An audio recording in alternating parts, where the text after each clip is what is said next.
Well, good morning and welcome to Frankly Speaking here on WYDC TV Big Fox. I'm your host, Frank Acom. We are broadcasting live from the Hesselson studio here on Market Street in Corning. Got a little bonus edition of Frankly Speaking there from days gone by. But we are back live, and we have an exciting show in store for you this morning. First, we're going to be talking to Corning Mayor-elect Pam Walker at the top of the 7 o'clock hour. And then, calling in live from Washington, D.C., not Albany, but Washington, D.C., it is Wednesdays with Phil. Assemblyman Phil Palmesano is going to be joining us. We have not done a live phone call in quite some time, so we'll see how that goes. But we look forward to hearing from Phil. Phil was at a press conference with Congressman Langworthy, Congresswoman Elise Stefanik, who also happens to be a gubernatorial candidate, and many others talking about energy policy. So we're going to hear it right from the horse's mouth. We're going to hear from Phil Palmesano, who will be calling in live from Washington. That is in the 8 o'clock hour.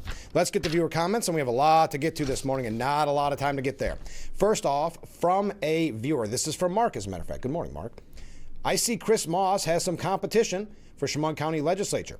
Yes, Mark Margison announced yesterday that he will be running for Chemung County Executive. It looks as if that will be a primary race. We know the past race with Sheriff Moss was a three-way race when he first became executive. Was a very interesting race. So we'll see how this goes. But Mark Margison did declare that he'll be running for Chemung County Executive. Okay, did this say legislator? It should say executive. And Mark writes, the Epstein bill reaches President Trump's desk. It probably is a good thing. These files are coming out for the victims that want them released. Thank you, Mark. I appreciate that. Yes, we're going to talk about Epstein and all of that, what we were learning, what the vote looked like. First, let's start with a weird story. There's a man in Michigan. His name, J.D. Vance. You heard me right. J.D. Vance. He got 2 years in prison for threatening J.D. Vance. But in this instance, the Vice President of the United States, and he also threatened Donald Trump. The man also made menacing threats against one of Trump's children. James Donald Vance Jr. pleaded guilty to 2 felony counts after federal prosecutors said the deranged man threatened that if Trump or Vance visited his city again, that they would, and I quote, leave in a body bag. That J.D. Vance, a man from Michigan, sentenced to 2 years for those threats. If Trump, and then he did the whole thing where he spells it like T-Rump, which is, I think it's run its course, folks, if you're one of the people that do that. Vance or Musk ever come to my city again, they will leave in a body bag, he wrote online. I will either be shot by a Secret Service sniper or spend the rest of my life in prison. I've only got about 10 years left anyway, so I don't blinking care either way. Oof. Federal prosecutors said Vance Jr.'s menacing online threats began in early 2025, and he was posting them on Blue Sky, which, if you're not familiar with Blue Sky, it is kind of a far-left social media app. It's kind of the people on the left that want to be in an echo chamber, want to be in a bubble. Anyway, we don't need to hear more about that. Just an odd one. J.D. Vance, 2 years in prison for threatening J.D. Vance. Okay, Sean Duffy announced yesterday, and there's no way to tie these all in. Sean Duffy announced that states across the country have potentially illegally issued about 194,000 commercial driver's licenses to foreign truck drivers who would not meet the English language standard test set by the Department of Transportation. Duffy revealed the alarming statistic on Fox Business Channel, stating that some 200,000 CDLs have been issued to foreign nationals, and that of those, 194,000 are suspected of having been issued illegally. Quote, people can't understand the English language, they can't read signs, and they don't know the rules of our road. That's a problem. Americans aren't safe, Duffy said. He also pointed to so-called CDL mills, where foreign nationals are arriving in the U.S. and being pushed through such mills to secure CDLs despite their having hardly any knowledge of American driving rules. The result is stagnant wages in the trucking industry. We all see that these are CDL mills, said Duffy. People aren't being properly trained. They're being pushed through and getting licenses and driving across the country. It's driving American truckers out of business and American trucking companies driving the wages down. That's not why we're taking this action, but that's a real consequence of having all those foreigners come in. what we're going to see is those wages rise. So 194,000 commercial driver's licenses to foreign truckers. So there you are. Also, as an update, we all knew that this was happening, but now a little bit of confirmation. Anti-Israel agitators, anti-Semitic protests that we've seen in the streets and on college campuses. The agitators who spread disruption at U.S. colleges and were punished by authorities were awarded checks for $1,000 by a Muslim nonprofit. The money was given to students who faced penalties for leading pro-Palestinian, anti-Israel protests before and after the Hamas attack on Israel on October 7, 2023. The cash was awarded from a Champions of Justice Fund set up by the California chapter of the Council on American Islamic Relations, or CARE as it is known. So you could call this a CARE package. They called it institutional endorsement. In California, the largest arm of the CARE web of nonprofits, affiliates in San Francisco and Los Angeles, raised more than $100,000 in donations for campus radicals, while the main group solicited $64,000 in donations. The money was then offered as interest-free loans and grants of $1,000 to students who lost, quote, scholarships, housing, or other support because of their advocacy. So there you are, Muslim group CARE cutting $1,000 checks for anti-Israel agitators who have been disciplined by their respective colleges. Also, again, just some interesting updates that you may have missed. A group of Democrat lawmakers with military and intelligence backgrounds released a video yesterday urging service members to, quote, refuse illegal orders. The 1-minute video, posted by Senator Elisa Slotkin and viewed more than 1.6 million times, features 6 lawmakers invoking their prior service while telling members of the military and intelligence community that the threats to our Constitution are coming from right here at home. Slotkin and her colleagues have spent recent weeks introducing legislation to limit President Trump's ability to deploy National Guard members domestically or launch military action against narco-terrorists without congressional approval. None of the context appears in the video titled "Don't Give Up the Ship," which instead frames the appeal as a warning to military members to stand up for our laws and refuse unlawful orders.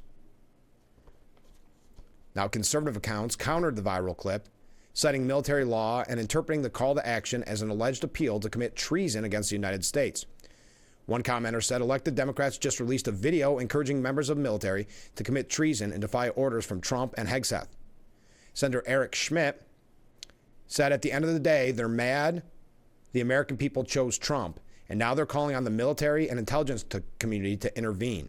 Sounds a little subversive to democracy-ish. The Department of War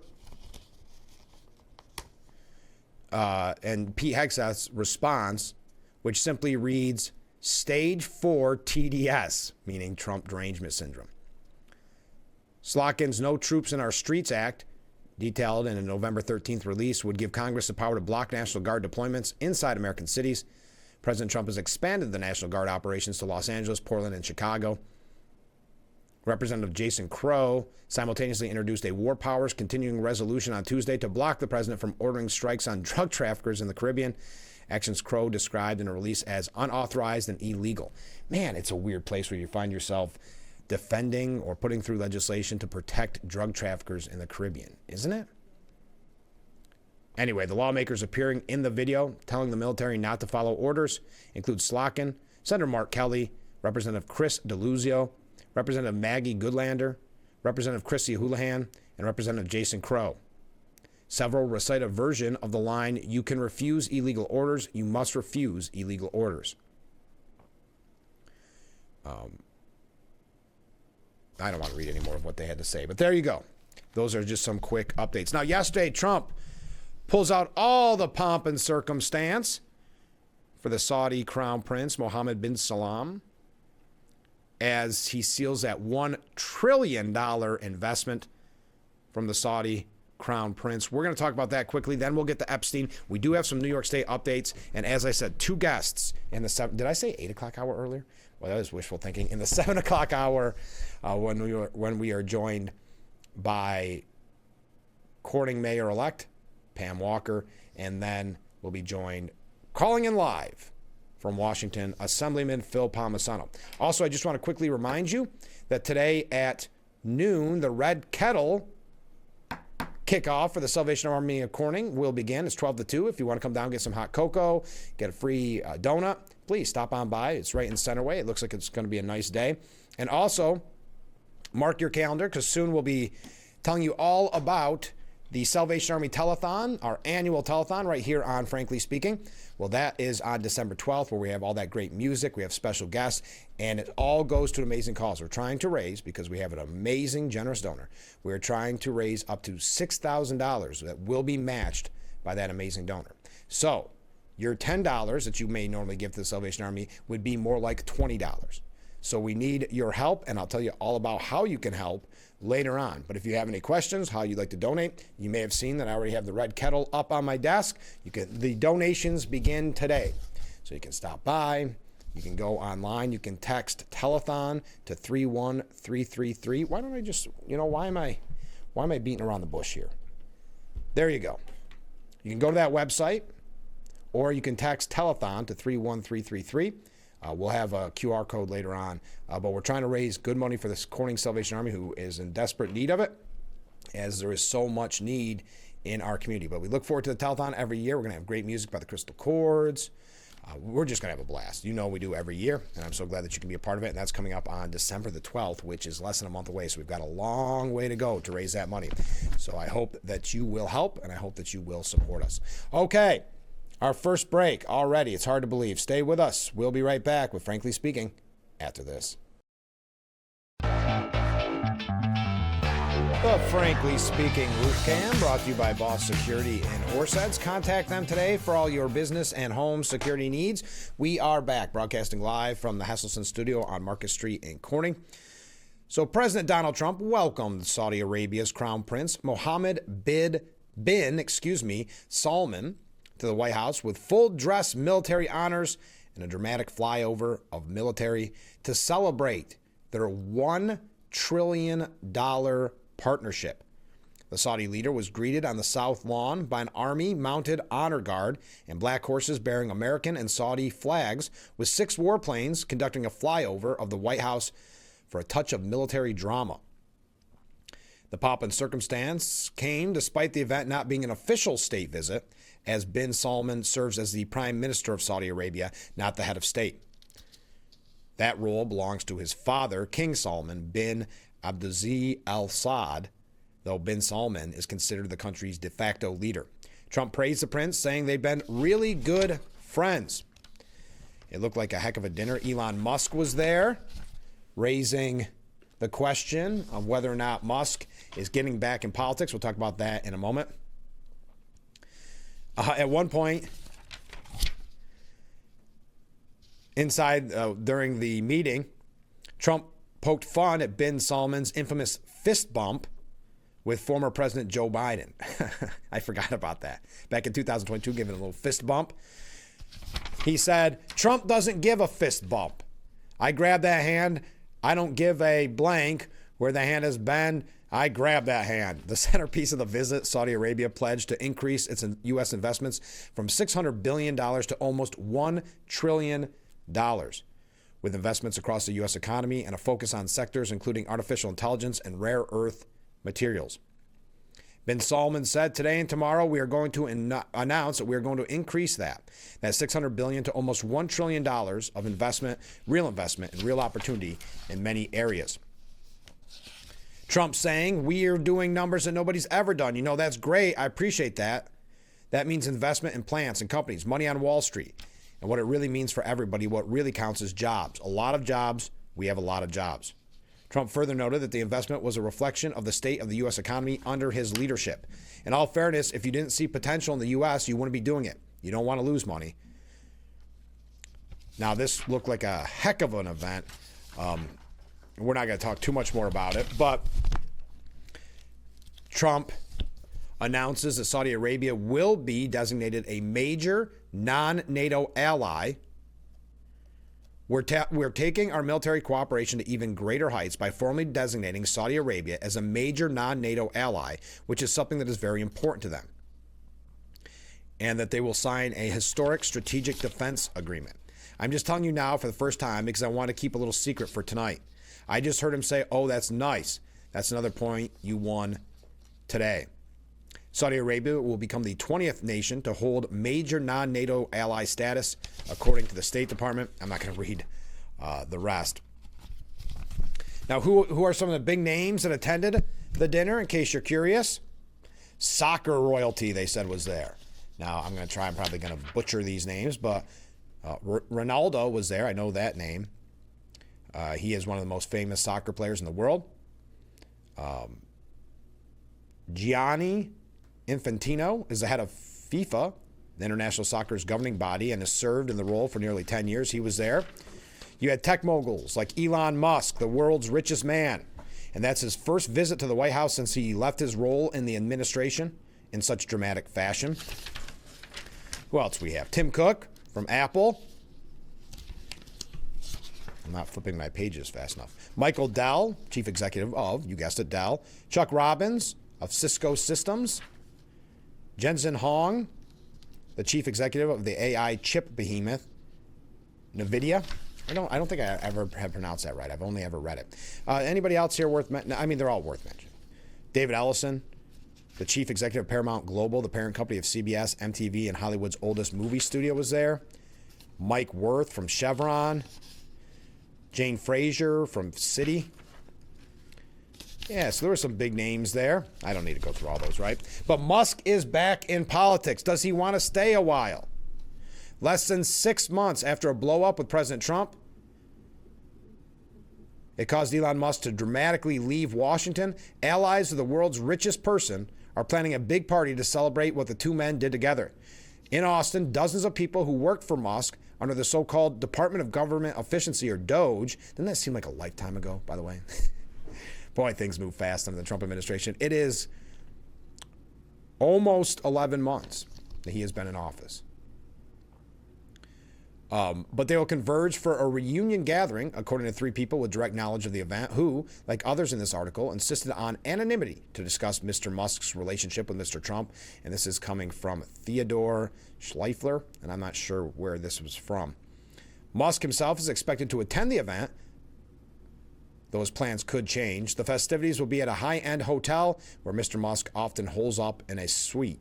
The 2-day reunion, organized by DOGE leaders, will feature 2 dinners and may include tours of factories for Mr. Musk's companies SpaceX, Tesla, and the Boring Company. This week is a return to the political arena for Musk. So this is interesting. He's at that dinner. Who knows where that will lead? Musk could be very influential in the midterms if he wanted to throw around some of that money. So this could be a good time to start partnering up. But Elon Musk seems to be at least a little bit back in the good graces of President Trump. Now, who is not in the good graces of President Trump and who we've been talking about a lot lately is Marjorie Taylor Greene. She hit back at Trump yet again at a press conference outside the U.S. Capitol. I was called a traitor by a man that I fought for 6 years. And I gave him my loyalty for free, in reference to Trump. I won my first election without his endorsement, beating 8 men in a primary, and I've never owed him anything. But I fought for him for the policies and for America first. And he called me a traitor for standing with these women and refusing to take my name off the discharge petition. So now she's trying to say this whole fighting is because Trump didn't want to release the Epstein files. I think she's fallen in that. It's not a trap necessarily if this is the direction she wants to go down, but she's getting into that position where she wants to play the victim and exploit the Epstein, much like the left is doing. We're going to talk about that later on, the Epstein files. So we know it wasn't that. Many people have speculated, Trump himself as well, that she wanted to run for Senate, wanted to run for governor, and Trump told her essentially stand down, and ever since then she has been fighting back against Trump. But now for some reason she's trying to suggest it was all because of the Epstein files. I don't know, but I'll continue.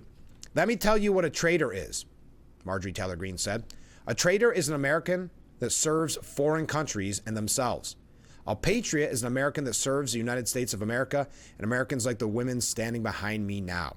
So essentially calling Trump a traitor for meeting and having that dinner with the Saudi prince. So we could talk more about that. I like how CNN, and I don't want to talk too much more about it because we have so much to get to this morning, but CNN said Trump's anti-press outburst hits differently with a Saudi prince by his side, says Brian Stetler. Trump repeatedly objected to press questions during the Oval Office photo op with Saudi Arabia's crown prince. He lashed, and who's, by the way, they say that whose country does not have a free press, meaning the Saudi Arabia. He lashed out at ABC correspondent Mary Bruce after she invoked the 2018 murder of Jamal Khashoggi by Saudi agents. The president said his ally, Brendan Carr, the chairman of FCC, should look at punishing ABC over its news coverage. I think the license should be taken away from ABC because your news is so fake and it's so wrong. Trump misstated how FCC licenses actually work, but his message was clear. He'd like his government to retaliate the way a dictator would, according to Brian Stetler. The president also called Bruce insubordinate, a word he rarely ever uses, while sitting next to the son of the Saudi king. Wow, talk about over-analyzing this. According to Reporters Without Borders, which tracks press freedom all around the world, independent media are non-existent in Saudi Arabia, and Saudi journalists live under heavy surveillance even when abroad. Despite societal reforms, journalists are still being detained, and media outlets operate under strict state control. Trump has no such control over the American media, but he acts like he wants to have it.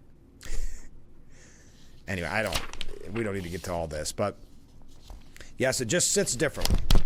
The media would never normally bring it up if it wasn't just the fact that he was meeting with the Saudi crown prince. All right, when we come back, we've got a couple of updates from stories we brought to you earlier in the week, and then we're going to get to Epstein. If there's anything you'd like to comment on that, then hopefully a couple New York issues, because the 7 o'clock hour is going to be jam-packed with both courting mayor-elect, Pam Walker, and then after that, live from Washington, D.C., where he is visiting with Assembly colleagues, because obviously Phil is normally in Albany. Well, he's going to be in Washington on this call to tell us all about yesterday's press conference regards to energy policies in New York and Nick Langworthy's amazing bill that's essentially a ban on bans. We'll talk about that with Phil. Stay with us. We'll be right back with Frankly Speaking after this.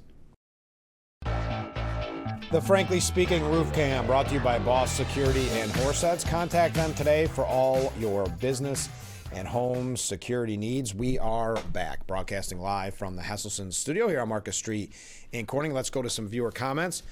Marjorie Taylor Greene is mad because Trump told her to stand down with a Georgia Senate race because the polling numbers were terrible. All they were facts, and that she had to go off, then she had to go off the deep end. Yeah, it looks very petty, but now she's using excuses like the left would use, that he's attacking her or something to do with the Epstein files, which I think is all negated, isn't it? Because he called just earlier this week to release, which is ultimately going to happen, release Epstein files. So I don't know. She's definitely fallen into that trap of, and again, I say trap, but she may enjoy it, of being around The View, getting pats on the back from the media. She's still getting criticized by the media, mind you, because she hasn't done enough in the past. But she doesn't see that yet. It's very Liz Cheney-esque. Okay, comment from a different viewer. The press has had this coming for a long time, and they deserve everything they get from Trump. This isn't news in America anymore. It's nothing but a liberal propaganda machine for the DNC. Thank you. Comment from a different viewer. Good morning. Well, hey, good morning. I think the press, at a minimum, needs to be held accountable for false reporting. Thank you.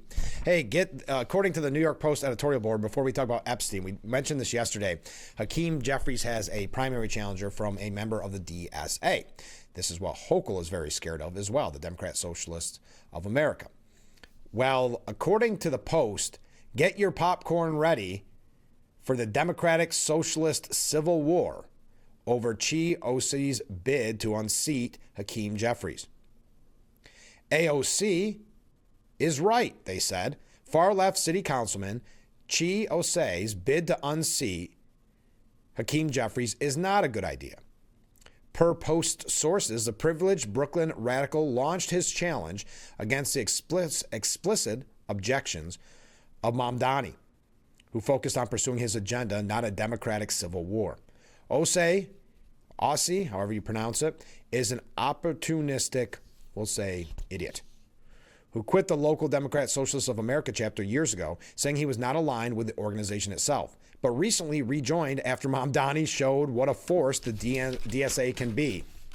Of course, he presents that move as selfless, writing in the radical journal Jacobin that he did it because a movement surge that carried Zoran into office must grow into a tidal wave. A wave Aussie is hoping to surf into a new job. Then again, many DSAers, despite the left-centrist Jeffries, who only endorsed Mamdani shortly before Election Day and is backing multiple moderate Democrats in order to win a House majority next year. We'd be happy to see the DSA fall into internal warfare as various factions battle over prioritizing the fight to capture retiring Representative Jerry Nadler's seat or to oust insufficiently anti-Israel Representative Dan Goldman, or maybe take out Queens Democrat boss Representative Greg Meeks. It's amusing to watch one-time firebrand AOC play the responsible, quote-unquote, state woman, and to track Mamdani's attempts to pragmatically work the halls in Albany to win his tax hikes and any other loose cash that can fund his $10 billion first-year plans. The mayor-elect, that is, needs to keep his DSA troops from going full Viking to burn down the Democratic Party before it pays him some cash. Even if it does serve Mamdani's needs, we'll be happy to see him join AOC in squashing the insufferable Osei. That's the New York Post. All right, just as an update from yesterday. So the House passed the Epstein Files Transparency Act, 427-1. Now, the person that did not vote for it, and why can I not find their name right here? I thought I had it in this piece. It was Representative Clay Higgins, Republican from Louisiana. And he said why he voted against it. He said, what was wrong with this bill 3 months ago is still wrong today. It abandons 250 years of criminal justice procedure in America. As written, this bill reveals and injures thousands of innocent people, witnesses, people who provided alibis, family members, etc. If enacted in its current form, this type of broad reveal of criminal investigative files released to a rabid media will absolutely result in innocent people being hurt. And that has been a concern from the beginning. That is why many Republicans, I know the media would tell you different, but that's why many Republicans fought against its release. Because think, and I've used the example before, and you can, think about it with whoever. Let's say it has somebody's name in there who had nothing to do with Epstein. Maybe it was, got that free trip because his buddy invited him, had no idea anything about Epstein. Well, he comes up in the paperwork, and now he's forever associated, or she, forever associated with Epstein. It's going to be kind of a tricky situation for Speaker Johnson and other Republicans to deal with as they release these documents. Higgins pointed to ongoing work done by Republicans to bring light to more of the government files on Epstein. The Oversight Committee is conducting a thorough investigation that has already released well over 60,000 pages of documents from the Epstein case. That effort will continue in a manner that provides all due protections for innocent Americans. If the Senate amends the bill to properly address privacy of victims and other Americans who are named but not criminally implicated, then I will vote for that bill when it comes back to the House. For now, Democrats are gloating at their political victory, and that's really what it is. However inconsequential it might prove in delivering much-deserved justice to Epstein's still-at-large co-conspirators. But in time, the dozens of surviving Epstein victims who mistakenly see the bill's passage as evidence of Democrats' sudden devotion to delivering justice are likely to feel victimized yet again. That will be another in a long line of tragedies in the decades-long Epstein saga that appears to have no end in sight.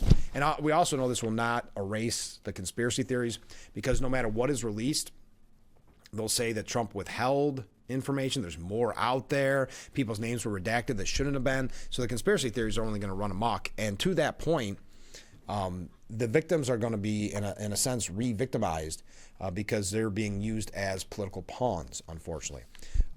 But as I said, Congress greenlights the bill. Senate voted on it. Listen, and this is what the Republicans get in a way. Congress greenlights bill forcing Trump's DOJ to release Epstein files after months-long GOP effort to quash it. Now, I think it's important to have this information released if there's players in there that we don't know about, that we should know about.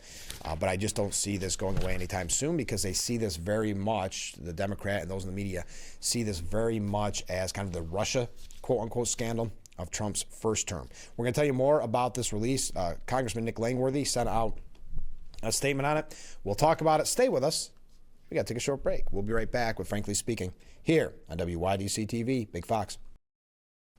The Frankly Speaking Roof Cam, brought to you by Boss Security in Horseheads. Contact them today for all your business and home security needs. We are back broadcasting live from the Hesselson studio here on Marcus Street in Corning.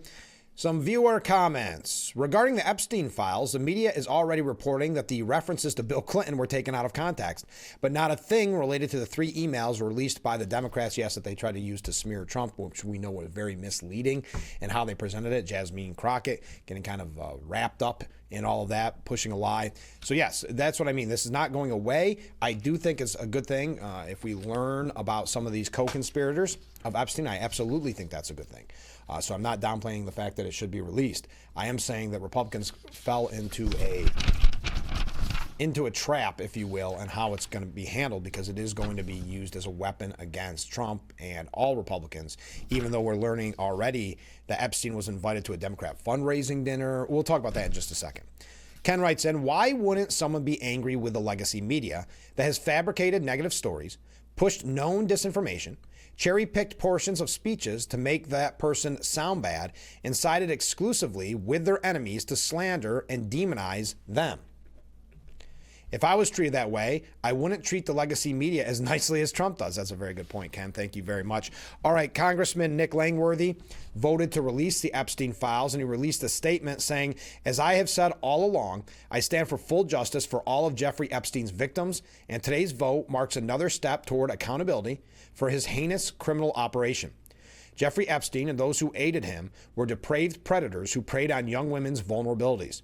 While the investigation led by the House Oversight Committee and the Department of Justice continue ensuring the utmost care for survivors and transparency for the American public will continue to be my top priority. Today's near unanimous vote sends a clear message that the sexual abuse and exploitation of minors will not go unpunished. So thank you to Congressman Nick Langworthy for that statement. We are learning the House Oversight Committee Chairman James Comer said yesterday that Democrat leader Hakeem Jeffries' campaign solicited money from Jeffrey Epstein. Democrat fundraisers invited Epstein to attend an event or meet privately with Hakeem Jeffries as part of their 2013 effort to win a majority, Comer said. So Hakeem Jeffries' campaign solicited money from Jeffrey Epstein. That's what we found in the last document batch. Rising Star read the subject line on May 7, 2013, which was sent to Epstein from Lisa Rossi, a partner at the New York City-based consulting firm Dynamic SRG. The email was also forwarded to Epstein by his former executive assistant, Leslie Groff. Dear Jeffrey, the message reads, we are thrilled to announce that we are working with Congressman Hakeem Jeffries, one of the rising stars in the New York congressional delegation.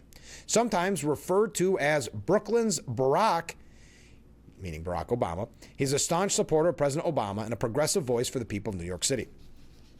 Hakeem is committed to electing a Democrat majority in 2014 and is encouraging his friends to participate in the DCC-DSCC fundraising dinner with President Obama this coming Monday night. Shoot us an email or give us a call at the firm's number if you would like to get involved with the dinner or would like to have an opportunity to get to know Hakeem better. I doubt you'll see that in too many places in the mainstream media. Now, Jasmine Crockett, who we have found ourselves quoting a lot on this program, I don't know if I should say like quoting on this program. She badly misfired yet again in an attempt to attack Lee Zeldin, the head of the EPA, claiming that he received money from one Jeffrey Epstein. Turns out he did. Lee Zeldin, former gubernatorial candidate, did receive money from Jeffrey Epstein. The Jeffrey Epstein who's a doctor in New York, not the convicted billionaire sex offender who killed himself. Which, by the way, how unfortunate if your name is Jeffrey Epstein. But that's a different Jeffrey Epstein. Crockett claims Zeldin received money from Jeffrey Epstein while debating a resolution to censor Virgin Island delegate Stacey Plaskett, which we'll talk about in a moment. Stacey Plaskett was taking direct text messages from Epstein while she was a part of a hearing with, I think it was Michael Cohen. He was feeding her questions to ask. So they tried to censor her yesterday, and that did not go well for whatever reason. But according to the latest Federal Elections Commission report, Zeldin did in fact receive a campaign donation from Jeffrey Epstein, just not the Epstein Crockett was referring to. Zeldin fired back, yes, Crockett, a physician named Dr. Jeffrey Epstein, who is a totally different person than the other Jeffrey Epstein, donated to a prior campaign of mine. But the lie is already pushed out there. What does she care? At the end of the day, it does not bother her. Now, this was during that meeting or that hearing about Plaskett, who had friendly text messages with Jeffrey Epstein. The censure also sought to remove Plaskett from the House Permanent Select Committee on Intelligence, which oversees the FBI and CIA and regularly receives classified briefings on matters of national security. Quote, the House of Representatives has a responsibility and a duty to protect the integrity of this institution. And what we are learning from these documents released by Jeffrey Epstein's estate is nothing short of alarming, said Rolf Norman. Those documents show that Delegate Stacey Plaskett, a sitting member of Congress, coordinated her questioning during an official oversight hearing with a man who was a convicted sex offender, a man whose crimes against minors shocked the entire nation. Now, Representative Jamie Raskin, Democrat from Maryland, countered, saying one more pathetic effort to distract and divert attention from the fact that the president's name appeared more than 1,000 times already in the small fraction of material released on Epstein. Without even going to the ethics committee, much less a court, they want to arraign her on some charges based on a newspaper article that she did something lawful. However ill-advised it may have been. She took a phone call from one of her constituents. Where is the ethical transgression? Where is the legal transgression? Are you saying anybody on your side of the aisle who had a phone call with Jeffrey Epstein should be censored? Wow, defending this to the hilt. But it did go down in flames, the vote. 3 Republicans joined Democrats to kill the measure so that she would not be censured, with 3 more Republicans just voting present. It ultimately failed 209 to 214. The 3 Republicans who voted against censure were Representatives Lance Gooden from Texas, Don Bacon from Nebraska, and Dave Joyce from Ohio. House Homeland Security Committee Chair Andrew Garbino voted present, along with Dan Mauser from Pennsylvania and Jay Oberno from California. So it did crash down in flames. Now they are saying the Democrats are getting kind of attacked over their defense of their colleague in this. Jamie Raskin was ridiculed as dishonest and sick after arguing from the House floor that his former law school student and colleagues was only taking a phone call from her constituent when she was texting Jeffrey Epstein. Plaskett was caught texting Epstein. We know that. They want to give them another headline, which is that they're arraigned a Democrat member for taking a phone call from her constituent, Jeffrey Epstein, in the middle of a hearing. And of course, I don't think there are any rules here against taking phone calls in a hearing. So we already told you all this. Now, the White House's rapid response team quickly shot back, saying Jamie Raskin's one of the worst to ever disgrace the halls of Congress. Says Stacey Plaskett was just taking a phone call from her constituent when she colluded with a convicted sex offender during a committee hearing. These people are sick. Independent journalist Lee Fang called Raskin's comments incredibly dishonest, noting that court filings revealed Plaskett had much closer ties to Epstein than the average constituent. Just incredibly dishonest. Plaskett helped Epstein while serving in the Virgin Islands, government with tax credits, went on to work directly for Epstein's fixer, then received a lavish campaign support from Epstein and his aides to clinch her election victory. All right, there's a few other things. A Washington humiliation leaves Trump more politically exposed on Epstein than ever before. That has been the headlines, that he will never be able to get away from this. It's very reminiscent of Russia. I've got one other thing on that. Then we got to get to New York issues because we got a busy 7 o'clock hour. Stay with us. We'll be right back with Frankly Speaking here on WYDC TV, Big Fox. The Frankly Speaking Roof Cam, brought to you by Boss Security in Horseheads. Contact them today for all your business and home security needs. We are back broadcasting live from the Hesselson studio here on Market Street in Corning. Let's go to some viewer comments as we get ready to wrap up. It's hard to believe, wrap up hour number 1. So we have one more break, and then that is it. So get your comments in before the next hour, which is very busy. All right. Why has it taken so long for justice to prevail for the victims of Epstein? Great question. Many people have criticized the fact that when Democrats had control, there was not this talk of releasing the Epstein files. Why wasn't that? That's one of the things that many people point to, that if they had anything on Trump that could have destroyed him in any of the elections, they would have released it years ago. So now the reason it's taken so long is because now they see it, again, to go back to that point that one article said, making the victims, kind of re-victimizing the victims in Epstein already. They're using them as a political pawn because they believe this is hurting Trump with the American people. So it's not done from a place of good faith. It's being done as a political weapon against Trump. That's why it's taken so long. Comment from a different viewer. Mark says, I guess We will find out no matter what, if it's Dems or Republicans or bigwigs who had their hands in the Epstein cookie jar. Thank you very much. Now, the New York Post said, we're glad to see the House and Senate vote to release the Jeffrey Epstein files. I think we all are. This is a long time coming. Clearing away a ridiculous distraction, though I don't think it will clear that away. I think conspiracy theories, no matter what comes out, especially if it's not damaging enough in their mind to Trump, they'll say Trump withheld documents. You can read the writing on the wall already, folks. They don't see this as, they see this as very successful to push for the Democrats, so they're not going to let this go away. Normal Americans will wonder why this was a top order of business after 42 days of government shutdown. What the heck is going on in D.C.? The answer?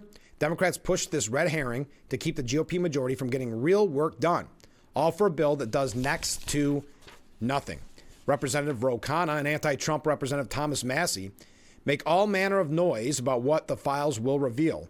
Yet their measure lets Attorney General Pam Bondi withhold or redact material for a range of reasons, including shielding personally identifiable information of victims that would constitute a clearly unwarranted invasion of personal privacy. In June, a Department of Justice memo cited over 1,000 victims to protect in any release. The nation won't see a full release of Epstein documents while those victims are still alive. Just more of what came out in the 20,000 plus pages released last week. Khanna pretends the files hold scandalous revelations. That's just a bid to exploit the MAGA factions who screamed foul after Bondi and Kash Patel announced Epstein didn't keep a client list and there was no evidence he blackmailed prominent individuals. It's always been a divide and conquer bid to disrupt the Republican majority with a media circus. Epstein, vile as he was mainly on the hunt for victims for his own sick pleasure, not procuring teens for the rich and powerful, even if the odd prince joined in. No sign has come to light of major sex trafficking operation, no client list, nor other smoking gun documents exposing the supposed global pedophile ring. Those who claim Team Trump is suppressing the documents to protect the president forget the feds have had it all for years. No way the Biden administration sat on real dirt as it pulled out every other stop against Trump. The GOP needs to wake up and stop letting the minority party grind the lawmakers' wheels to a halt. Draw a line on this nonsense and get going on tackling the issues that voters actually care about. And I think Massie and who was it, Ro Khanna, put that in there with Pam Bondi because then they can say, well, look, they're still hiding. They know it can continue to be a weapon used against Trump. They're hiding information. They redacted too much information. It's so predictable, and the writing is all there on the wall. Now, when we come back, we're going to switch over to New York State issues. So get your comments coming in. You can comment about any issue that you want. I'm just saying I've got a couple of New York State updates. So stay with us. We'll be right back. The Frankly Speaking Roof Cam, brought to you by Boss Security in Horseheads. Contact them today for all your business and home security needs. We are back, broadcasting live from the Hesselson studio, getting ready to wrap up hour number one. There's some new updates on Linda Sun's case. Linda Sun is the alleged China mole who worked for Hochul's administration and Cuomo's administration. Former top state aide to Governor Kathy Hochul, Linda Sun lived large in a Long Island mansion with a Ferrari parked in the garage and a Birkin handbag in her closet, all thanks to her alleged secret gig as a Chinese foreign agent, according to what was heard in court this week. Sun, who served under Governor Kathy Hochul and her predecessor, Andrew Cuomo, with a salary that never exceeded $145,000 per year during a decade-plus stint in Albany, could only afford the luxuries by cashing in on her lofty position to advance China's agenda. Photos of the spoils from the purportedly crooked plot made public on Tuesday were shown to jurors in the Brooklyn federal court during Sun's ongoing bombshell corruption trial. I'm sure I'm going to pronounce some of these names wrong. The jury got a glimpse of the loot, including a snazzy brown Hermes Birkin bag seized from Sun's walk-in closet in the $3.6 million Manhasset mansion, and a Patek Philippe watch with a receipt showing it was bought by Sun's husband and now co-defendant Chris Hugh. The list goes on and on. You have $130,000 vehicles and the like. Very interesting. We're going to keep you updated on that. Not a lot unfolding other than what looks like to be the rewards for her alleged status as foreign agent, but also when she was such a bigwig, when she was so important in the Hochul administration. Now, speaking of Hochul, Hochul's approval and favorability rating is down a little, but according to Siena, does maintain a big lead over Delgado and leads Stefanik. Now, this is Sienna poll. Leads Stefanik by 20 points, down from 25 in September. So depending on how you look at it, Stefanik is gaining ground on Hochul in a head-to-head matchup. And we are also learning more independents in New York are leaning red. Now, keep in mind, we're going to see a lot of polls. We've seen polls that have it essentially even. We've seen polls where Stefanik's down just a couple points. What we're going to see through all this, you've got to remember, is that she has just announced. She announced, what, 2 weeks ago? Well, last week? So this is where she starts to gain ground. This is where she starts campaigning. This is where she starts fundraising. That is not an insurmountable lead. I don't want this to get you discouraged, and I also want you to take any poll with a grain of salt. Stefanik is gaining ground on Hochul in what is shaping up to be a bruising general election for the Empire State's next governor. Now, it'll also be interesting if, to use the term that they use when there's a primary, if Hochul is bloodied up by a primary challenger other than Delgado, though there'll be a little bit there, but if there is a DSA type of primary challenge, that could change everything. That really gets a nasty inter-party fighting, and then she has to go on after the primary to face Stefanik. So that could be big, but of course we still talk about the weird outlier there of Bruce Blakeman. We'll talk a little bit about that. We're going to start off the next hour with just a little bit of information. Then we got to get to Pam Walker because I look forward to it. Pam Walker, the Corning mayor-elect. We'll be talking with her right around the top of the hour. And then after that, we'll be calling Assemblyman Phil Palmesano. So we really look forward to hearing from Phil as he is live in Washington in a very special event yesterday with the congressman, Nick Langworthy. Speaking of which, at least Stefanik was there. We'll show you a picture from it while Phil tells us about the event. So stay with us. We'll be right back with Frankly Speaking, wrapping up hour number 1, hour number 2, moments away.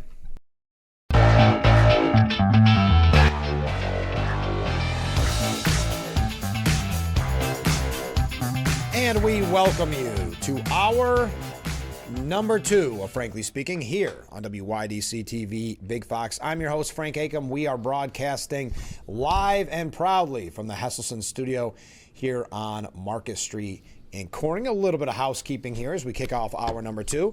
Pam Walker coming up in just a moment. Pam Walker is Corning mayor-elect after winning that bruising election. Oh, she ran unopposed. But we're going to find out about the comprehensive plan. We're going to talk about what her plans are for mayor, how she'll replace current mayor Bill Bolin. So we'll talk with her here in just a few moments. Then at 7:30, we're going to be talking with Assemblyman Phil Palmesano, who had a really special event in Washington. Him and some of his colleagues went to visit Washington, and they had an opportunity to talk energy. So really looking forward to hearing how that went with Assemblyman Phil Palmesano. He is going to be joining us, I want to say it's next week. Yes, it is next week. I'll let you know. I don't think it's a Friday with Phil because of Thanksgiving. Let me get my calendar out. Phil will be joining us next week for essentially just but an energy conversation, because I know you and I, and when Joe Semplinsky was on, we've had so many conversations. Well, why not go to the expert in Phil Palmesano? So we're going to have kind of an energy block next week, and that is next Tuesday. So don't miss that when Phil Palmesano will be joining us next Tuesday for that important talk on energy, and make sure you get your questions in. Today's a little bit more about celebrating the press conference. Okay, also, you may have heard me mention a couple things. The Red Kettle Kickoff is today for the Salvation Army of Corning. You can go to Centerway right here on Market Street, get some free hot cocoa, free donuts, and maybe drop a little bit of money, a little bit of cash in the kettle. There's going to be a lot of dignitaries there right at noon. So that is from noon till 2 today for the hot cocoa and the donuts.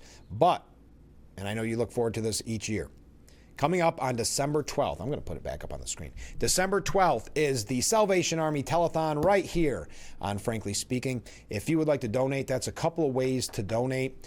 We would really appreciate it. I also have a kettle here on my desk. If you happen to be around Market Street, stop in, because of an amazingly generous donor, we will have matches up to $6,000. So what that means is, if you normally give $10 to the Salvation Army of Corning, give it to me. No, put it in this kettle, and then what we'll do, that'll be matched. So your $10 is really like $20. Your $100 is really like $200. So we get all the way up to $6,000, and that will be matched. Then we hope to break over $6,000, but $6,000 is the match. So that means we are hoping to raise $12,000 for the Salvation Army of Corning. So please help. Please be a part of it. If you are by the studio and you want to stop in and drop off a check or cash or whatever, I have the kettle right here on my desk. If you want to send to that text message or go to that website is specifically for the Frankly Speaking WYDC TV telethon.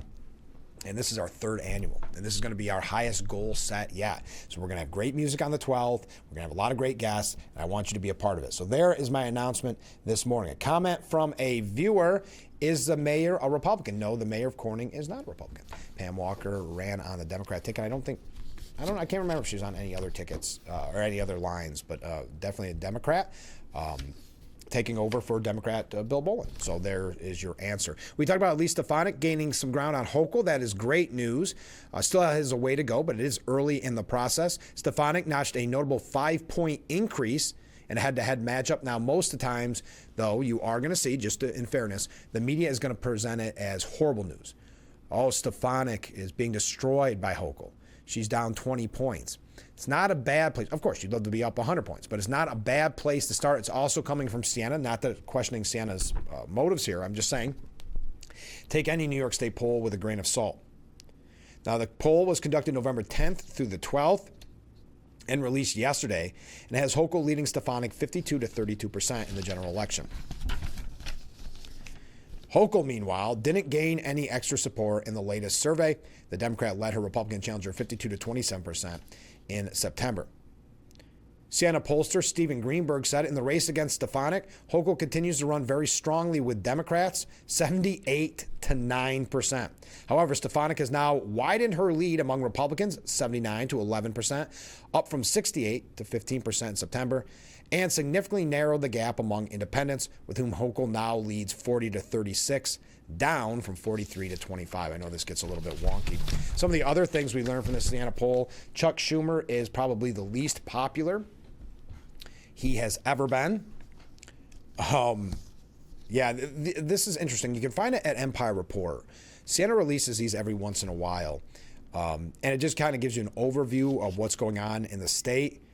Such as Mamdani will be good for the city, according to New York City voters, by 57 to 26% margin. So he's going to be great. Downstate suburban voters say he will be bad for the city, 51 to 35%. Now, according to the pollster, although Hochul saw both her favorability and job approval ratings slip a little, she continues to dominate Delgado among Democrats in a potential primary, and she maintains a strong lead over Stefanik the week after Stefanik declared her candidacy. 8 months out from primary day, Hochul has a commanding lead over Delgado, her lieutenant governor, who is primarying her, among all Democrats, as well as upstaters and downstaters, men and women, liberals and moderates. In the race against Stefanik, Hochul continues to run very strongly, as I mentioned, but it's so early. I can't find the exact numbers here. Oh, here it is. Schumer had his worst ever favorability ratings in the Siena poll. Schumer had a 63 to 20% favorability rating in February of 2005, the first year they were checking on Schumer. In July of 2005, he had his all-time best favorability rating, 70 to 22. Today, Schumer is viewed unfavorably by 74% of Republicans, 61% of independents, and where is it? With Democrats, his favorability rating is barely positive, 45 to 43, down from 52 to 36. So the worst numbers, worst ever favorability rating that Chuck Schumer has ever had. So there's your Siena poll for whatever that's worth. Take any kind of poll, just like you'll take this article, and I think you'll laugh out loud. So don't take a sip of coffee. According to this piece, New York bail reform is not linked to higher recidivism. That seems fair. That makes absolutely no sense. But never mind what you see with your own eyes. Never mind that. Believe what the media tells you. I don't want to go through it. It's no sense reading the numbers, is there? Because we got to take a break. We've got Pam Walker coming up next. I see some great comments coming in. The interview with Pam Walker, probably about 10 minutes here. Comment from a different viewer. Good morning, Frank. Well, good morning. I think it's too bad that Marjorie Taylor Greene is getting so much attention, and it really doesn't help anybody. she thinks it helps her. I don't think it does, but she does like it.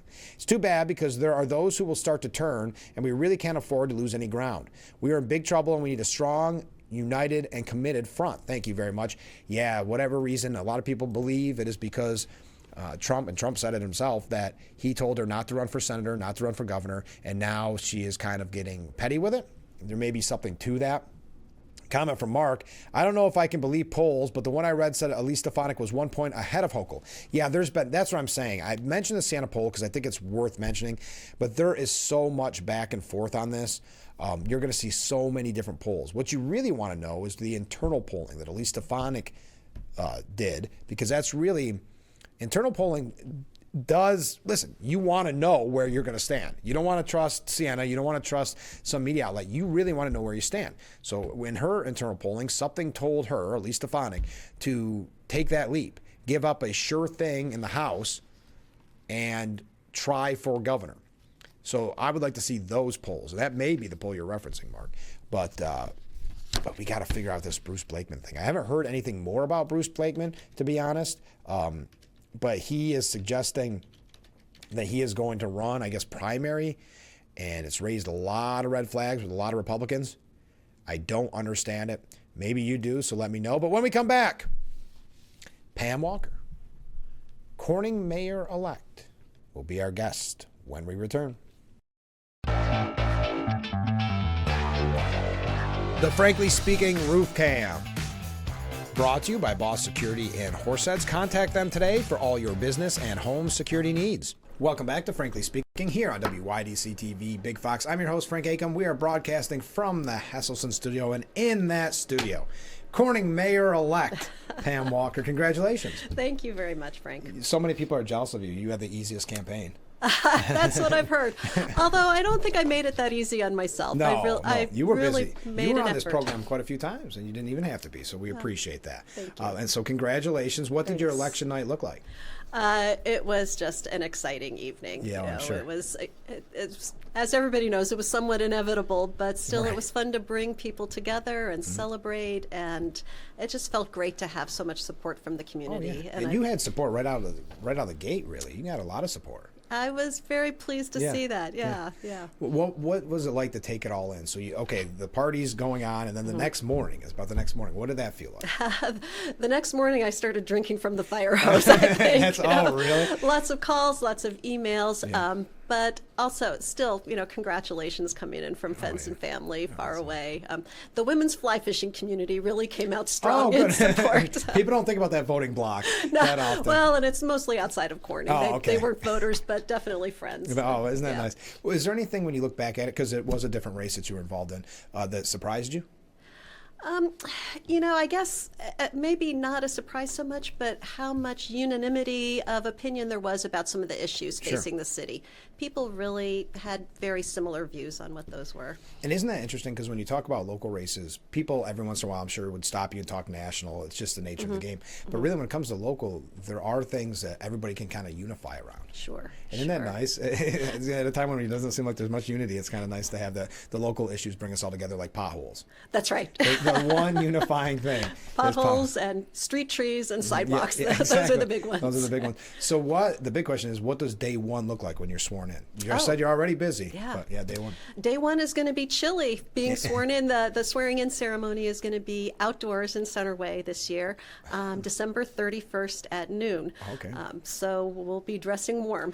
Yeah. Wow. Why outdoors? Is there a reason? I think there's been space concerns in the city council chambers. Many people have wanted to attend, and there hasn't been room. So I think Bill Boland had a great idea of bringing it out and making it a community event. It's going to look like the inauguration. You guys will all be bundled up and see if you can use a balcony. One of the Bill has told me he's hoping for snow to add a little bit of atmosphere. Of course he is. But I know one of the things that we talked about during the election, and just in general, I'm sure it comes up a lot, the comprehensive plan. Yes. Where do we sit? I know this has been kind of a passion project of yours. Yeah. We are 2 years in now at this point, which is hard to believe, but we do have a final draft, and it's available on the city's website for people to look at. It's under the strategies menu. And we are preparing to go forward and take it to the City Council for one final public hearing on December 1st, and then an adoption meeting, a special meeting on December 11th for that. So when you, because I'm sure you've attended the public hearings in the past, because this has been a very transparent project, which is always very nice. Thank you for saying that. That's really been a goal for us. What do you hear overall at the public hearings? So we hear, in general, from people a lot of support for the policies that have been set out. I think people have expressed a lot of satisfaction with how comprehensive the plan is. Yeah. I mean, it is Hence a the name. comprehensive plan. But I think sometimes there's a little bit of misunderstanding too. I think there's a lot of interest in getting things done very quickly and all at once. This is a 15 to 20 year time horizon. Right. Obviously, people have concerns about the expense of doing many of the things that are outlined in the plan. One of the things that the plan does is put together an implementation strategy, places that we can go for grant funding.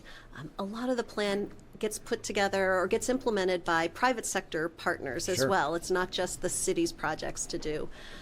But if I could say maybe one thing that everybody's kind of sat back and gone, wow, there's a proposed project to redesign Tioga Avenue to connect it with a potential Chemung County Corning bike path along the Chemung River. And people look at the artist's renderings of that and just go, wow, we could have that. That would be great. Wouldn't that be great? And I think something that people should know, there's still approval processes along the way. Once you guys accept adoption, it doesn't mean that it's done. That's right. It sets a strategy for the city to follow. So all of the things that are outlined in the plan will end up coming back to the City Council when it's time to implement. Yeah. So the time frame could be pretty long. It's, we're looking, again, 15 to 20 years. Wow, So, and then you'll start it all over again. Will you still be there as mayor? I don't think so. See, that's why I ask the tough questions here. What is the process here on out, though, realistically? Because you mentioned the first public hearing, and then, on the first, a public hearing of many, and then the 11th, the adoption. And you mentioned how many years, but what is, the next step in this process? Yeah.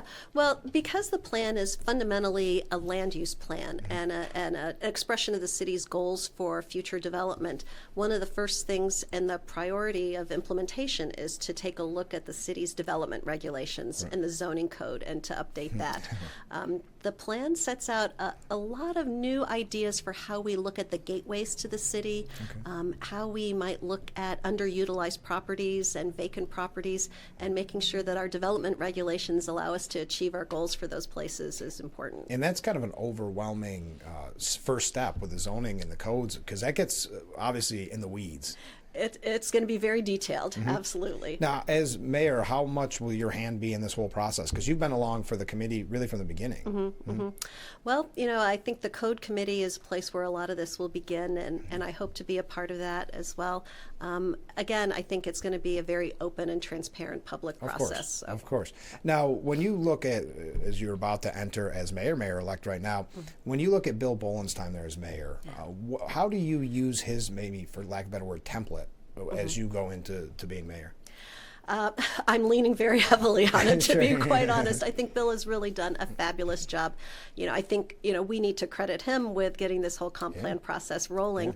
And he's done a great job of bringing the city together, professionalizing the way we conduct city business. I really hope to carry that forward. And he was so supportive of you really from the beginning. Yes. Isn't that wonderful? He has made himself completely available for questions, concerns, training, and I will definitely be leaning on him as I take my first few steps there. Yeah. Do you think he's going to miss it? I think he's got plenty of hobbies, and sure we miss things a little bit, but he's got a lot to keep him occupied. Yeah. So obviously we talked about what your day one looks like, and we talked about the comprehensive plan. But what are kind of simplistically your goals as you look at your first term? So I think really it's a learning process. I think that's why 2 years is almost overwhelming, because by the 2 years you could still be learning. I have been told that getting through 1 year, you start to see what the process looks like, and then you settle in. And that as a 2-year mayor, that's when you start campaigning again or deciding if you want to go forward, right? But I think number one for me is going to be making appointments to boards and commissions. Right. We have a number of people who are retiring from their roles and trying to find people people to replace them is important. I would really like to see more citizens engaged in the process of government. You know, it's our city, and we all have a voice in making it the way that we'd like it to be, and making sure the comp plan gets implemented as we want. And isn't that the main struggle? I talk to many people, supervisors, mayors, and it is a struggle to get people active. It's almost until something they don't like has already been passed is when they're the most active. Yeah. It's, you know, and frankly, that's probably the easiest way. It's much easier to say no and to block something than to come out and be positive and try to create something. But I hope more people will see that as an opportunity. And with the comprehensive plan, you've been pretty lucky because there was so much input, I should say, from the public. And output too, but from the public. Yeah. We've been really pleased. Our consultant has told us that we had, you know, a surprising to him number of people engaged in our workshops. But we really made a point of having a lot of them. We wanted them in as many neighborhoods as we could. We advertised them heavily. I walked around putting up posters about them and schools and churches and PTA. And it's hard to get people's attention when it just says comprehensive plan. It's not the biggest glaring headline. Yeah. But you know what? It's a plan where there's something that I think everybody's concerned about I agree. Well, thank you so much for, first of all, being on the program so many times during the election. I do appreciate that. My pleasure. And also for being on this morning. We'll have to keep this up as you become mayor. I will look forward to it. All right. Well, best of luck. Good luck on day one. All right. Stay with us. We'll be right back with Frankly Speaking.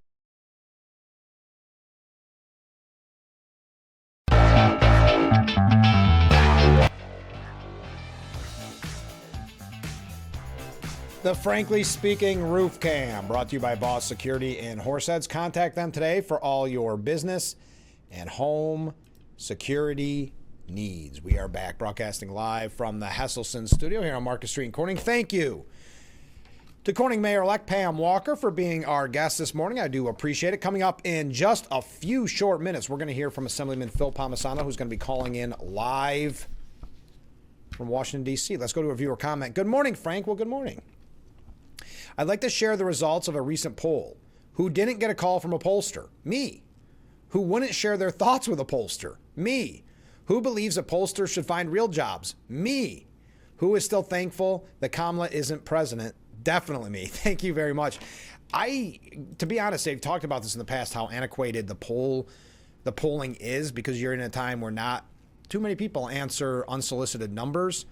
There's not the landline numbers that we used to have.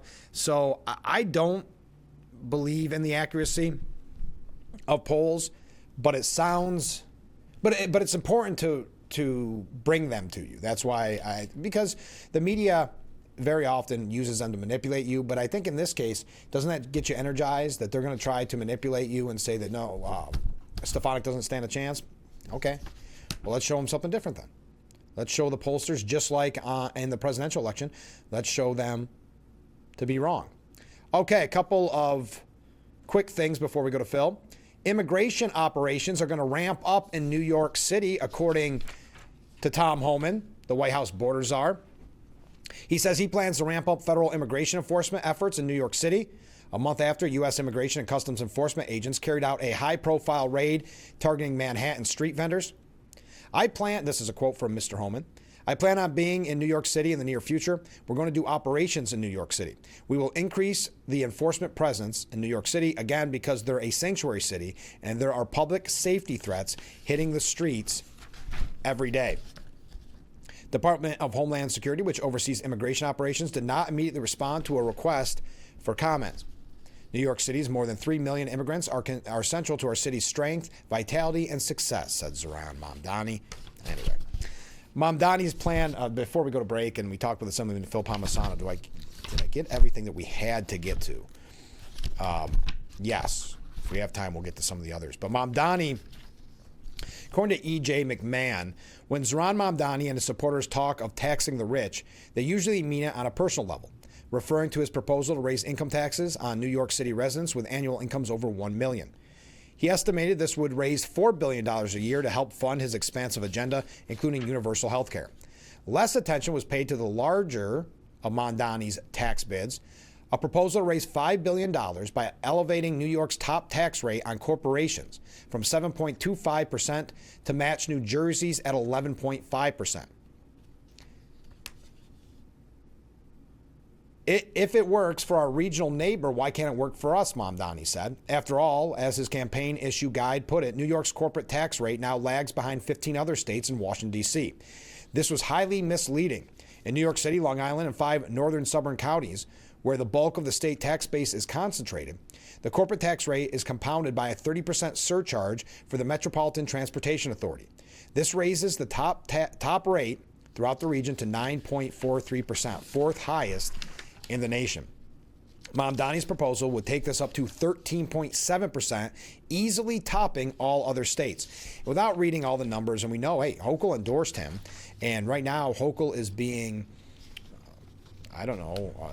pressured, for lack of a better word, to say, hey, if you don't want a DSA primary, you better support all of Mamdani's wishes. Members of the large Democratic majorities in the state Senate and Assembly here in New York already are on record as supporting both higher corporate and personal income taxes, albeit at lower rates than Mamdani has proposed. In an election year, they won't want to risk primaries from the new mayor's energized supporters. And so, as is usual in Albany, the buck will stop in the governor's office, and we see how she will handle it. Okay. Now, coming up, just to give you a little background, we're going to be talking with Phil Palmesano. I have not done a live phone interview in quite some time, so we hope everything will go smoothly. If for whatever reason you can hear Phil and I during the break, please let me know if you wouldn't mind. Or if you can't hear Phil when he comes on the air, please let me know that as well. I would really appreciate it. You guys are always so helpful when it comes to technical issues, but it's been so long since and this was a last minute, late yesterday, getting this booked after I saw the amazing press conference that Phil was a part of with Elise Stefanik, with Congressman Nick Langworthy. So I wanted him to be a part of the show and wanted you to hear right from Phil what exactly was happening in Washington. I also want to remind you that today at noon is the Red Kettle Kickoff for the Salvation Army of Corning. I hope everybody can make it down from 12 to 2. Get a hot cocoa, get some donuts, have just a great time, and maybe if you are so inclined, donate a little bit to the Salvation Army of Corning. Also, I wanted to remind you, because this week is going so fast, don't forget on Friday, there is going to be that historic marker unveiling. I think this is very exciting. On November 21st, the city of Elmira Mayor Dan Mandel will be joined alongside Greg Tranter, friend of Frankly Speaking, who was on the show not that long ago, for the unveiling of a new historic marker at Dunn Field. That will be at 11:30 a.m. at Dunn Field on the 21st. That is Thursday, and that is in regards to the first ever game of professional football played after dark, right there in the Dunn Field area. You'll learn all about that on Thursday. I hope you can make it out. All right, let's take a break. Phil Palmesano, hopefully, coming up next. We'll be right back. And we are back, broadcasting live from the Hesselson studio here on Market Street in Corning. And we haven't done this in a while, but joining us live via telephone, we have Assemblyman Phil Palmesano. Good morning, Phil. Hey, Frank. Good to be with you. Yeah, so it's great. I'm so excited to hear about your trip because we've got the picture up on the screen right now. You're flanked by Elise Stefanik. You've got Mike Lawler. We see Nick Langworthy there in the background. Tell us what led you to be in Washington at the Capitol. This was a trip organized by our leader, Will Barkley, and we actually worked with Congressman Langworthy's office and his team. And basically set up meetings. This was a great working trip, actually. We had meetings yesterday at the Department of Energy, and being at the Department of Energy I was almost like a kid at a candy store. I can only imagine you there. With energy policy, my colleagues were kind of picking on me a little bit, but in a fun way. But we went to the Department of Veterans Affairs. We went to the Department of Health and Human Services in the afternoon yesterday. Actually, Dr. Oz and even RFK Jr. came in briefly. Oh, wonderful. How were they, Phil? They were great. Yeah. They were great. There wasn't a lot of time with either one of them, but Sure. it was good. Basically we're just talking about issues that impact us in New York, and those were the conversations that I kind of focused on at the Department of Energy. This morning we're meeting with the Department of Education. Oh, wow. And then we're heading back.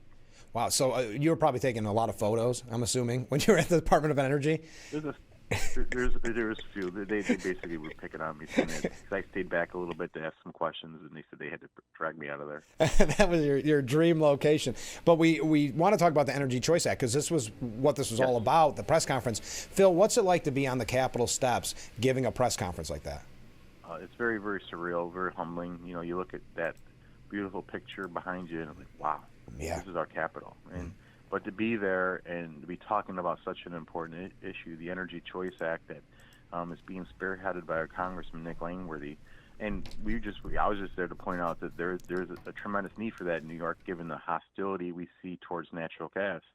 You know, we all see the rising utility costs, Right. and with no end in sight. And you know, Governor Hochul loves to talk about. She says this. Her spokesperson says this all the time. She's for an all of the above strategy. She wants affordable and reliable energy. But unfortunately, and this is what I said yesterday at the press conference, her policies and actions don't match her words. And she's really quick to blame the utilities for the increasing utility bills. And I'm not saying the utilities don't have anything to do with it. Sure.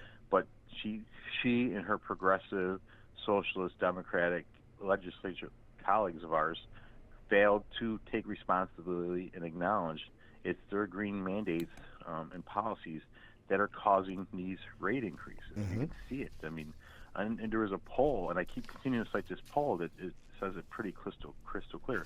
It was in June of this year, and there was another poll in October that verified this. 71% of New Yorkers do not want a ban on natural gas, including 76% of independents. That same poll, 2/3 of New Yorkers said they want a balance between renewable resources and natural gas, including 74% of Democrats. And the same poll said more than 80% said the utility bills were too high. And we all know that's the case. So the message is very, very clear. New Yorkers want energy choice, and they want affordable and reliable energy, which really just emphasizes the point that I said. This is why we need the Energy Choice Act that Nick Langworthy is sponsoring.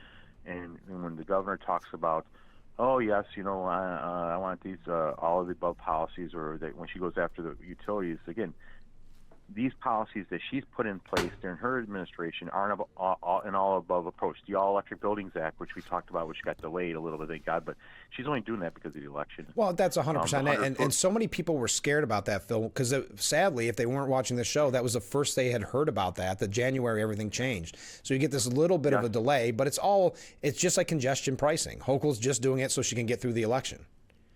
Yep, the congestion pricing cap invest is another one. That's another one crazy one that's going to hit hard. When by their own numbers, their people said, former Commissioner DEC, former co-chair of the Climate Action Council, Basil Zago, said, if we implement cap and invest, it's going to increase prices at the pump for New Yorkers 62 cents a gallon and increase natural gas home heating costs by 80%. So you can go down the list of these policies. And it's really, to me, it's just this march towards full electrification. And what I've said over and over again, it's part of their radical energy climate agenda, which is designed to dismantle the affordable and reliable natural gas infrastructure supply and delivery system, despite the fact that 60% of New Yorkers heat their homes with natural gas, despite the fact that 40% of our generation comes from natural gas. It's totally decided to take away consumer choice on how you heat your home, cook your food, power your building, and the vehicle you drive. It will jeopardize the reliability of our grid, leading to dangerous and deadly blackouts. And it will continue our nation-leading out migration crisis that we have with more families, farmers, small businesses, and manufacturers leaving the state. And Phil, I gotta get back in my radio days because I'm not on the screen right now. It feels like I'm back in radio. But I want to tell people that they can go to Congressman Nick Langworthy's Facebook page, and you can still watch this press conference. It is on his live section, and I watched it yesterday. Great job, Phil. A sharp suit, by the way, Phil, looking at this picture. Oh, thank you. So what is Nick saying? And I want to talk about Elise Stefanik here quickly. But what is Nick saying about the Energy Choice Act? Does that look like that is going to go through? Actually, he said that he was talking about it at the press conference yesterday. They're set for markup in committee today. Oh, great. So he's optimistic about it. We're all optimistic about it. We just got to get it over the finish line in the House and then do the same thing in the Senate. But I mean, he's working hard at it, and it's just common sense legislation. So I don't know why they won't want to pass this legislation. I know. It's really, we need to help get, if we pass this will help New York families and business have access to affordable and reliable energy, not just in New York, but all across our country. Now, what was the reaction to your statement? Obviously, you're focusing on New York State issues, which I'm glad that you're there to do so with Elise Stefanik, who I'm sure is already aware, but being right next to you to hear all of this as she runs for governor, what was the reaction overall? I think the reaction from what I heard on this legislation is very positive. I actually met the chairman of the Energy Committee later at an event, and he's from Kentucky, and we were talking. And I said, listen, come to our area, we can show you. He's actually a NASCAR fan. Well, I happen to have Watkins Glen International Racetrack in my district. Come up here and see. We got Aquarium Museum of Glass. But I think, to get to the point, I think there's a lot of optimism around this. But it's just, when you talk about the hostility we see in some states like New York or other states towards natural gas, when it's a needed fuel. People talk about fuel diversity and fuel transition. I mean, in New York by 2040, we need 27 to 45 gigawatts, and for the viewer, 1 gigawatt is the equivalent of powering 750,000 homes. We need that much in dispatchable, mission-free resources. Dispatchable means available 24/7. Wind and solar doesn't count, and that technology is not in operation yet. I mean, advanced nuclear might be part of it, we think, and I'd like to see nuclear be a part of it, but it's not there yet. So why are you getting rid of reliable sources with policy like natural gas? I mean, natural gas is often referred to as the bridge fuel. You don't tear down a bridge before you build a new one, but that's exactly what this governor and the progressives and socialists in Albany are trying to do with their radical environmental climate agenda, and we need to stand up and continue to be outspoken about it. Well, great, Phil. I know you've got a very busy morning, so I won't keep you much longer, but how's Elise Stefanik doing? We're all excited to see her announce her gubernatorial run. Yes, actually, she's great. It was nice to finally have a nice conversation with her, and I look forward to continuing the dialogue. We talked a little bit afterwards. She goes, we need to talk more about this energy policy, which I think she was getting. I was in touch with her chief of staff, so I'll be getting some more information on talking points and just some of the numbers, the stats I had, the cost. And they're not Phil Palmesano stats. These are stats that are out there by verified sources that are going to be put upon the ratepayer and the taxpayer based on these policies that are being implemented. Well, Phil, thanks for giving us this time this morning, because I know that you've got a very busy day ahead of you. It sounds like you are having fun, but also learning a lot, and that's what's really important with this. Oh, that's very much so, definitely. Well, Phil, I know you're going to be on next Tuesday, so we'll talk more about it on the program then. How's that? Sounds great. Thank you. All right. Thanks, Phil. Bye. We'll be right back with Frankly Speaking after. Oh, there we go. Shut right down. Perfect. I don't even have to go to a quick break. Okay. Thank you for that question. Ask Phil about the future of fracking in New York State. Okay, I will on next Tuesday. This was more about what would happen in Washington yesterday. Next Tuesday, Phil's going to give us essentially the full segment that we have on with the Assemblyman is going to be focused on energy, because it has been such a number one topic. So I apologize. I just saw that as he was about to hang up. So we will bring that up next Tuesday, but we appreciate Phil calling in from a different location, not Albany, but from Washington. And again, you can find that full press conference with Phil, Claudia Tenney, Elise Stefanik, Nick Langworthy, and others, a whole laundry list. I'm not going to try to go through all of them. Will Barclay, all friends to Frankly Speaking. Well, we haven't had Elise Stefanik on yet, but I have a feeling that we will. But you can find that on Congressman Langworthy's Facebook page. It's under the live section. He went live with it. Highly recommend that you check it out, because it was a big day for us here in New York to get that message out. And thank you to the congressman for pushing that bill, the the Energy Choice Act, because he saw what was happening here in New York. It's essentially a ban on bans, and we've talked about it a lot here on the program. Okay, we do have to take a short break. We've talked so much this morning, mentioning Elise Stefanik, that great picture of her up there with Phil from earlier. Elise Stefanik, the poll numbers are looking better. If you look at Siena, she's still down a little bit, but again, it's the week that she announced. She hasn't campaigned yet, and this is still a poll. As I said, the polls are so antiquated in how they do it, especially at a statewide level. So I only mention it because it's newsworthy, but not because it's the gospel. I'll put it that way. Elise Stefanik is clearly scaring Governor Hochul, as you can see by some of her reaction to what Stefanik says. Still not sure, and I'd love to hear your take on it, still not sure what's the Bruce Blakeman thing. And I've got to start asking around to others that are more knowledgeable than me why he is doing this. Imagine and I don't know Mr. Blakeman at all. I know that he won on election night his job that he asked the voters to trust him with, which is Nassau County Executive. And then as soon as he won that job and the voters entrusted him to do that job, he said, you know what, maybe I don't want this job. Maybe I want to run for governor when there's already a Republican running. I don't know what's going on behind the scenes. We may never know what that reason is. I know some people on the program have texted in some theories on it. I'm not going to say conspiracy theories, but text in some theories on it. I don't know the answer, but I do want to get to the bottom of it as best as we can. We do have a couple updates on Democrats. We have a couple things here just about the Trump administration in general. We don't have a lot of time left together, so I hope that you'll get your comments in. Again, thank you to both of our guests this morning. Corning Mayor-elect, I should say, Pam Walker. We appreciate her being on the program, and she's going to keep us updated on the comprehensive plan. So she'll be joining us in the future. Also, of course, you just heard from Assemblyman Phil Palmesano calling in live from Washington. I think that went pretty smooth. So I appreciate you joining us, both of our guests. Stay with us. We'll be right back with Frankly Speaking here on WYDC TV, Big Fox. The Frankly Speaking Roof Cam brought to you by Boss Security in Horseheads.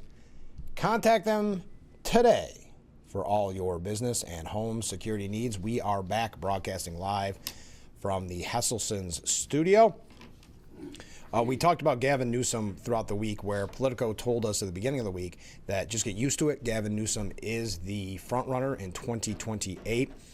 We learn now that Gavin Newsom, of course, the governor of California, has embraced the affordability talking point, which seems to be a talking point that many use in the wake of Zohran Mamdani's victory, because that's what, even though we know what the cost will finally be for Mamdani, that was his argument about affordability, okay?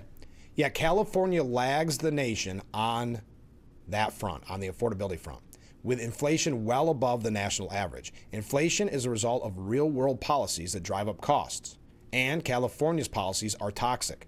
The Bureau of Labor Statistics collects consumer price index measurements in 23 regions. Reporting the info is staggered fashion every few months. Of the 5 worst regions, 3 are in California. Wow. So something he'll have to run on, but we know, and you can see from the coverage already, that he is getting treated with the kid gloves. For whatever reason, the media has been behind Gavin Newsom really from the beginning, even when the disastrous wildfires were going on and his disastrous handling of that. If you go back to COVID, when he was breaking the rules, making you follow one rule if you lived in California, and he was following another with that fancy party. But for whatever reason, they see right now they really like his kind of snarky attitude on Twitter. But I can't remember who told me, but I thought they put it perfectly with Gavin Newsom. He's kind of like in an 80s movie, he would be the bad guy Wall Street broker. And he's got that look to him. But that's who they're saying is the front runner. But how about this? We don't know if Kamala Harris isn't going to run again. She kind of signaled not that long ago that she was thinking about it. Kamala Harris hits the campaign trail in the Tennessee special election. On Tuesday, the former vice president made her first campaign appearance for another Democrat since leaving office. The race for the open house seat is in a district that President Trump won by more than 20 percentage points last year and is seen as a long shot for Democrats. But Ms. Harris's decision to campaign is the latest sign that the December 2nd election is being seriously contested. National party leaders now see the contest as an important test of the political environment before next year's midterm elections. I've got to say, I don't know how it's going to turn out on December 2nd. But if you are in a race that you think you might have a chance in, do you want Kamala Harris campaigning with you? I think that's a fair question. It's not being insulting. I think it's a fair question. I think it's something you would have to consider long and hard. But maybe it is such a long shot race that they figure, well, we'll try everything. What can it hurt? We've got a couple last things we're going to wrap up with as we get ready to call today here on Frankly Speaking. Keep those comments. Keep those waves coming in. I see we got a comment here from Rick. We'll get to that when we return. Stay with us. We'll be right back with Frankly Speaking here on WYDC TV. Big Fox, stay with us. The Frankly Speaking Roof Cam brought to you by Boss Security in Horseheads. Contact them today for all your business and home security needs. Rick writes in. Oh, hold on. We're broadcasting live from the Hesselson studio. Rick writes in. Good morning, Frank. Well, good morning, Rick. Hey, Trump and the Crown Prince had a dinner date last night. Order the murder of a Saudi journalist and get the invite to the construction zone. How about that? Nice business visit. Wonder how much the value of Trump's Saudi holdings improved in value as a result of this visit. Jet flyover, horses running around, makes me nauseous. Trump has quite a group of pals. The Crown Prince, Putin, Z, the Rocket Man, and Netanyahu. Wow.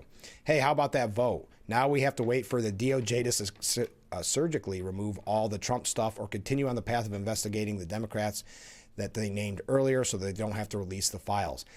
So you proved my point from earlier, Rick, that conspiracy theories will never go away. But whatever it takes, right, Trump? Trump is, in his own words, a sleazebag. And can't wait for Jimmy Kimmel tonight. And Scott Jennings is a nerd. Enjoy, y'all, Rick. Comment from a different viewer. They don't care. As long as it feeds the need for hatred, that is all that matters currently, says this viewer. They prefer being told what to do and how to live. They tried calling Trump a king. After 2 years of Biden, nurses in the military all had to get the vaccine or they would lose their job. You want to talk about a king ruler, somebody that is more along the lines of socialism, Marxism, and communism. People lost their jobs and their livelihoods, even though they had already survived the pandemic for over 2 years. Gee, I wonder who was that put that in place, but yet they'll still keep voting for the ones that tell them how to live and what to do. Thank you very much. Let's say we got a couple other comments we'll get to. Do we have to? No, we're good. We don't have to take another short break. We're good. The Trump administration announces the dismantling of parts of the education department.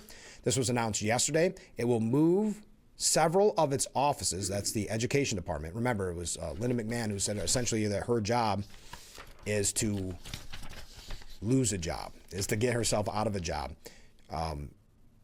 But they will move several of its offices to other federal departments, a unilateral effort aimed at dismantling an agency created by Congress to ensure equal access to educational opportunities, but long derided by conservatives as ineffective. This is coming from the Washington Post, so take it with a grain of salt. The department has signed interagency agreements to outsource 6 offices to other agencies, including those that administer $28 billion in grants to K-12 schools and $3.1 billion for programs that help students finish college. There was considerable speculation that the $15 billion program to support students with disabilities would be included in the announcement, but it was not. Other major functions of the Education Department, including its Office for Civil Rights and the Federal Student Aid Program, also were not affected by Tuesday's changes. But a senior department official told reporters that officials are still exploring options for moving those programs elsewhere in the government. So there you are. There's a quick update. Comment from a different viewer. Not a Democrat. This viewer is not a Democrat, but I believe Harris has no chance against Newsom. And AOC depends on Mamdani. If he fails in New York City, she might not have a chance. Well, a couple points there. And you raise a good point. I think you're right. I think Harris would get destroyed by Newsom. I think actually if they would have had a primary after Biden dropped out, even a shortened primary, I think that Newsom would have defeated her too. So I would agree with you in the primary. Because if you think about it, she never got a single vote in a primary in her life. She dropped out the first time, and then the second time there was no vote. So you raise a very good point. And when it comes to AOC, I think Hochul depends on Mamdani too. Because if he does a lot of damage in the first year, which could be the case, and this is why Hochul's in such a tough position right now.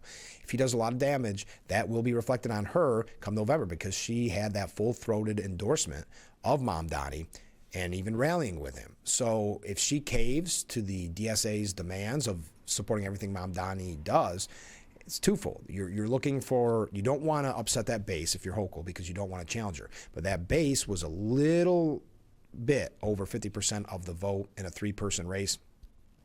And you talk about greater New York and what they think of Mamdani. So that's going to be interesting. And also just the optics that Stefanik can use if the state, specifically the city, starts falling apart, what she can do to tie her in with Hochul. And it's not a tough tie-in. Hochul endorsed Mamdani, so you raise a very good point there. Comment from a different viewer. The Epstein files are like JFK, the moon landing, and Roswell. There will always be 2 sides of the story. Can never convince everyone either way. Oh, exactly. And it's very impossible, almost impossible, to prove something. In this case, like when you look at when they start saying, well, this file wasn't released or this wasn't released. With conspiracy theories is why they're so successful is because it's hard to prove something that didn't happen, right? So prove or disprove something that didn't happen. Finally, before we go, where was it? No, I think we're out of time. That's good. Thank you. That's perfect. We had just about every topic we wanted to cover and then some. I want to thank our guests, Corning Mayor-elect Pam Walker, for being on the program this morning, giving us an update on the comprehensive plan, which she has been so instrumental in here in Corning. I also want to thank Assemblyman Phil Palmesano for calling in live from Washington, D.C. as him and his conference tour Washington, D.C. And as you heard, got to go to the Energy Department, got to meet RFK Jr. and Dr. Oz. Pretty cool. I can't wait to hear more about it when Phil joins us for a full sit-down interview next Tuesday to talk about all of the energy issues that have you concerned, and rightfully so. Of course, Phil is an expert on energy, as he is on the minority leader in that committee. So we'll hear all about that. So if you have questions like the gentleman, or I should say viewer, I'm not sure who was sent it in, that asked about fracking in New York, we'll talk to Phil about that. So send your questions in at any time. I can start collecting them now. Don't forget, today at noon in Corning Centerway will be the kickoff to the Red Kettle campaign for the Salvation Army of Corning. Free coffee, free cocoa, free donuts. And maybe, if you're so inclined, to drop a little money in the kettle. There'll be some dignitaries there, a lot of people to meet. So that's from noon till 2 today in Centerway Square in Corning. That does it for today's edition of Frankly Speaking. Hard to believe how quickly that went. I'm asking you to join us every weekday morning starting at 6 for Frankly Speaking, only on WYDC TV Big Fox. We will see you tomorrow morning bright and early. I look forward to it already. Have a great day, everyone.